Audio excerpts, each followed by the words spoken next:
नमस्कार दोस्तों। आज आप सुन रहे हैं मालती जोशी जी की कहानी साथी।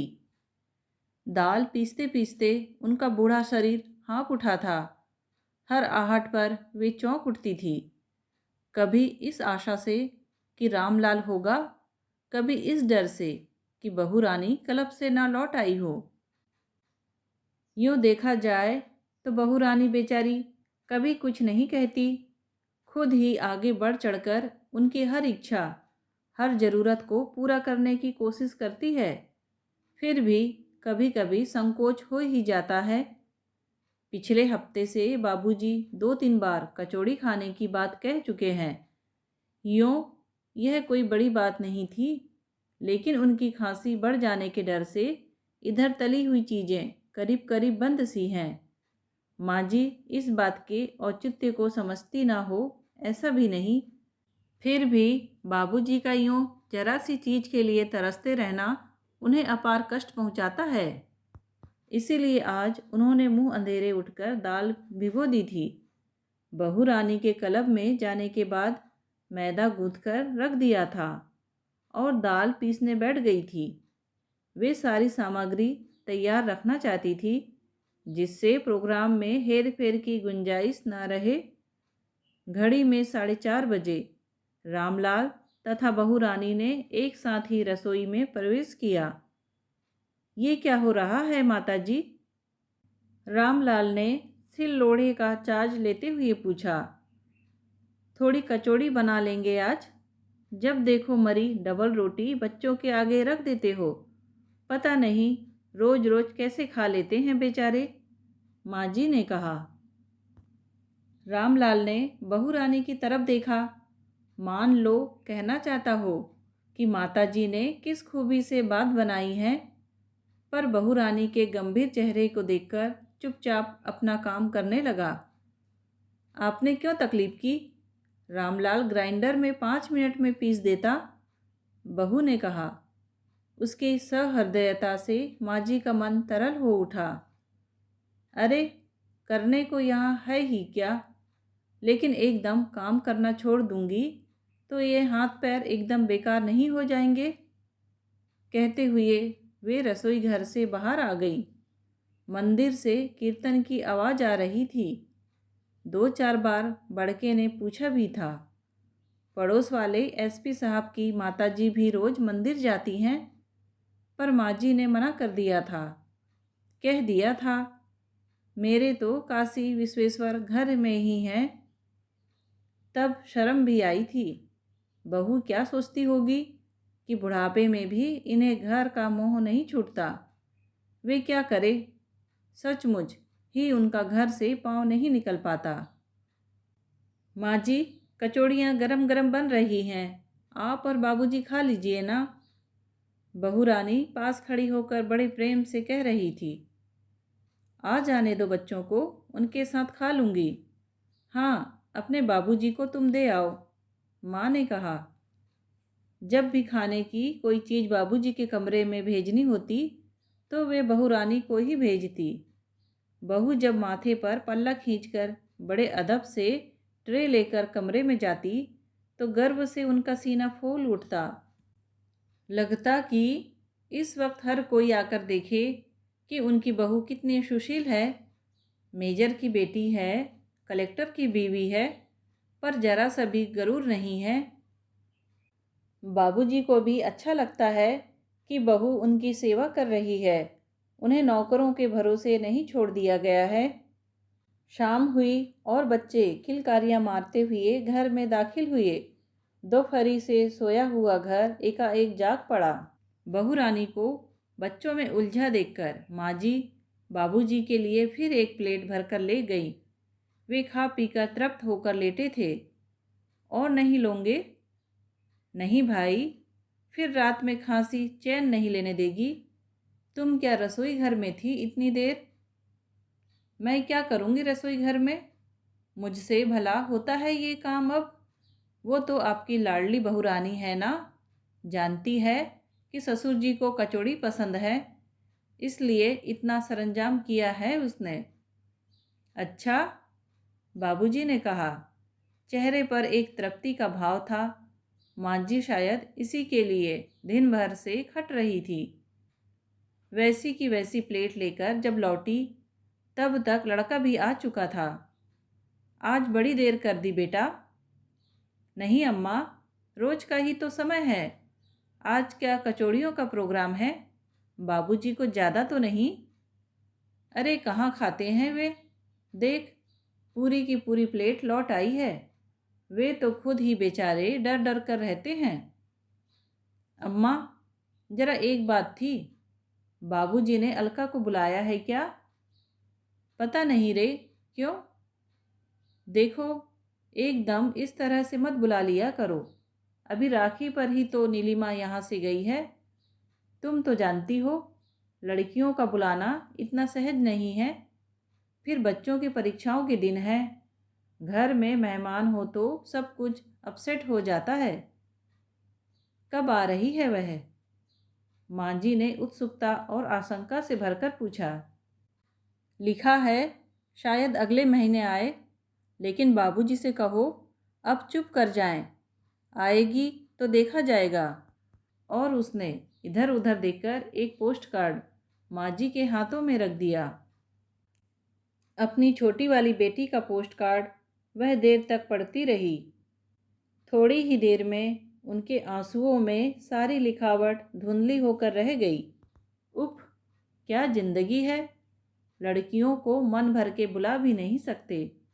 इससे तो अपना गांव वाला घर अच्छा था। जब जी चाहा बुला लिया, किसी से पूछताछ करने की ज़रूरत नहीं। लेकिन बाबूजी बार बार बीमार पड़ते रहे। बच्चे क्या हर बार छुट्टी लेकर देखने आ सकते थे? बड़े बेटे ने कहा, यहाँ आप लोग किस लिए पड़े हैं? हम लोग आखिर किस दिन काम आएंगे? आखिर आना ही पड़ा था। बड़ा सा बंगला, मोटर, नौकर चाकर। बेटे बहू ने सेवा शुश्रूषा में कुछ भी उठाकर नहीं रखा था। दोनों लड़कियां और दोनों छोटे लड़के भी जब तब मिलने आ जाते हैं। सारा खर्च चुपचाप उठाते हैं दोनों। पर बड़े बेटे का भी कहना ठीक है। लड़कियों के बुलाने पर 100 खर्चे होते हैं। दोनों अपनी अपनी ससुराल में नाक ऊंची किए हुए हैं कि मेरा भाई कलेक्टर है। हर बार उनकी विदाई 500 से कम नहीं पड़ती। और मुसीबत यह है कि बाबूजी से ये बातें कहना भी मुश्किल है। कहेंगे 150 रुपये पेंशन के पाता हूँ, लड़कियों को अपनी हिम्मत पर बुलाता हूँ। अब इनसे कौन कहे कि 150 में आजकल होता क्या है। 100 रुपये की दवाई ही आ जाती है। लड़का बेचारा सारा खर्च उठा रहा है, इसलिए पता नहीं चलता। कमरे में जाकर देखा, सोनू दादाजी को अखबार पढ़कर सुना रहा है। हर 2 पंक्तियां पढ़ने के बाद खिड़की से बाहर झांकता हुआ लंबी उबासियां भर रहा है। वे सोच ही रही थी कि किस उपाय से सोनू को मुक्ति दिलाए कि एक चमचमाती हुई कार अहाते में मुड़ती दिखाई दी। ओ, शुक्ला अंकल आए हैं। मीनू टीनू आए हैं। कहता हुआ ताली पीटता सोनू बाहर भाग गया। बाबूजी ने भी अतिथि से मिलने की इच्छा व्यक्त की तो माँ जी का मन घबरा गया। बैठक के कमरे में पहुँचते ही बाबूजी दूसरे आदमी बन जाते हैं। हमारे ज़माने में से शुरू करके पता नहीं क्या क्या किस्से सुना डालते थे। कमरे के वातावरण में अजीब सा तनाव भर जाता था। इसीलिए उनके बैठक खाने में जाने के प्रस्ताव से घबराकर माँ जी ने कहा, सुनो, लक्ष्मी नारायण मंदिर में बड़ी अच्छी झांकी लग रही है आज। बड़का कह रहा था आप लोग जाएं तो गाड़ी तैयार करवाऊं। अरे वाह, तब तो ज़रूर जाएंगे भाई। हमारा सूट निकाल दो, अभी तैयार हुए जाते हैं। छुटकारे की सांस लेते हुए माँ जी ने सूट निकाला। यह फ्लोवर, कंटोप और दस्तानों का सेट था जो मंजली बहू ने बुनकर भेजा था। इसे निकालते हुए माँ जी ने बड़ी सफाई से अलका की चिट्ठी संदूक में डाल दी। अब कभी भी बात छिड़ने पर वे कह सकती थी कि आप चिट्ठी पढ़कर भूल गए हैं। वाह, क्या चीज़ बुनी है हमारी माया बिटिया ने। मजाल है जो जरा भी हवा लग जाए। माया ने तुम्हारे लिए भी तो जर्सी भेजी है ना, वह कहाँ है? पहनो ना, बढ़िया लगती है। माँ जी ने घबराकर इधर उधर देखा। बहू रानी का दूर दूर तक कहीं पता नहीं था। गनीमत थी, नहीं तो मंजली बहू की इतनी तारीफ वह सह नहीं पाती। चलना नहीं है? बाबूजी ने कहा तो उनकी तंद्रा टूटी। शाम को बाबूजी के साथ उन्हें मंदिर जाना बड़ा अच्छा लगता था। ड्राइवर अदब से दरवाज़ा खोलकर खड़ा हो जाता था। नौकर हाथ देकर दोनों को उतारता था। सारे दृश्य को दर्शनार्थी बड़े मनोयोग से देखते थे। आंखों में श्रद्धा और आदर लिए हुए वे जब हाथ जोड़ते तो मन गौरव से भर उठता। हमेशा की तरह बाबूजी मंदिर में शास्त्रार्थ करने बैठ गए। माँ जी बेचैनी से प्रतीक्षा करने वाले ड्राइवर और सुखलाल को देखती रही। उन्हें लगा कि बाबूजी ज़्यादा देर लगा रहे हैं। जरूर ड्राइवर उन्हें मन ही मन कोस रहा होगा। 2-4 बार याद दिलाने के बाद बाबूजी उठे। अपने ही जैसे 2-3 बुजुर्गों को उन्होंने गाड़ी में बैठने के लिए निमंत्रित किया। माँ जी को फिर एक बार ड्राइवर की नाराज़गी का डर हुआ। सारे रास्ते वे उसे कुरेद कुरेद कर उसके घर परिवार के संबंध में पूछती रही। बंगले में पांव रखते ही भुने हुए प्याज की गंध उनके नथुनों में भर गई। उन्हें रामलाल पर क्रोध हो आया। कितनी बार कहा है, सोमवार को प्याज मत छोंका कर, तेरे बाबूजी खाते नहीं। लेकिन उसका क्या है, नौकर आदमी है। लेकिन इन लोगों से क्या एक दिन भी सब्र नहीं होता।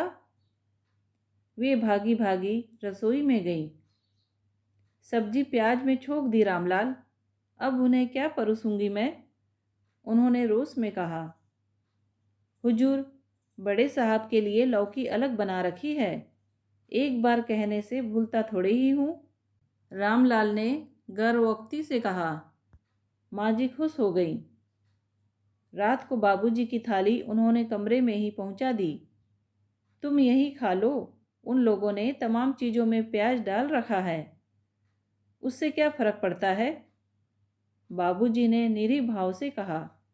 उन्हें नाती पोतरी के साथ, लड़के के साथ बैठकर खाना अच्छा लगता था, पर माँ जी हफ्ते में 3-4 बार किसी न किसी बहाने उन्हें कमरे में ही खिला देती थी। उन्हें मालूम था बाबूजी के होने से बहू को बैठने में दिक्कत होती थी। बच्चे भी उतना खुलकर हंस बोल नहीं पाते थे। माँ जी के सामने आखिर बाबूजी को झुकना ही पड़ा। उन्हें खाना खिलाने के बाद उन्होंने खुद खाया। फिर बाबूजी को टॉनिक, टॉनिक के बाद गोली और गोली के साथ दूध दिया।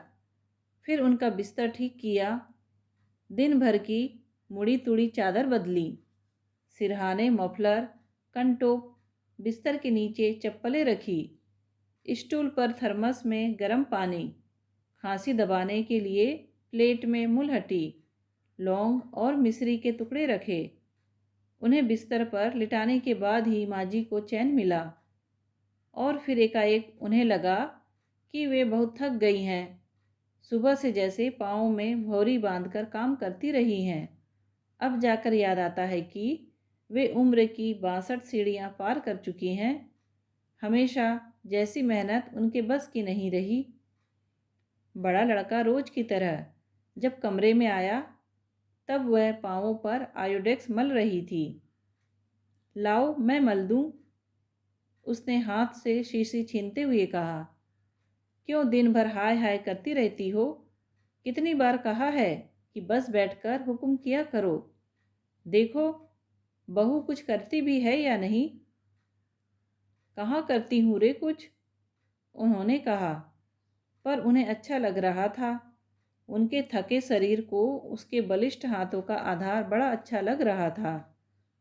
सुबह 8 बजे से पहले उठना नहीं, कहकर जब वह चला गया था तो उन्हें बड़ा अच्छा लग रहा था। अपने भाग्य पर उन्हें ईर्ष्या हो आई। कभी सोचा भी नहीं था इतनी बड़ी गृहस्थी इतनी आसानी से पार हो गई। तीनों लड़के पढ़ लिख गए, ऊंचे ओहदों पर पहुंच गए। लड़कियां खाते पीते घरों में चली गई। बहुएं भी आई तो सुंदर सुशील। कभी किसी ने लौटकर जवाब तक नहीं दिया। आदमी को और क्या चाहिए। बस भोलेनाथ, अब इस भरे दरबार में से मुझे हाथों हाथ उठा लो, यही प्रार्थना है। उन्होंने दोनों हाथ माथे से टेक कर कहा। लेकिन उनकी बंद आंखों के सामने असहाय एकाकी बाबूजी की मूर्ति नाच उठी और उन्हें लगा बुलावा आ ही गया तो क्या वे निश्चिंत मन से जा सकेंगी। दोस्तों, कहानी सुनने के लिए आपका धन्यवाद। कहानी पसंद आई हो तो प्लीज़ लाइक, शेयर और सब्सक्राइब ज़रूर कीजिए।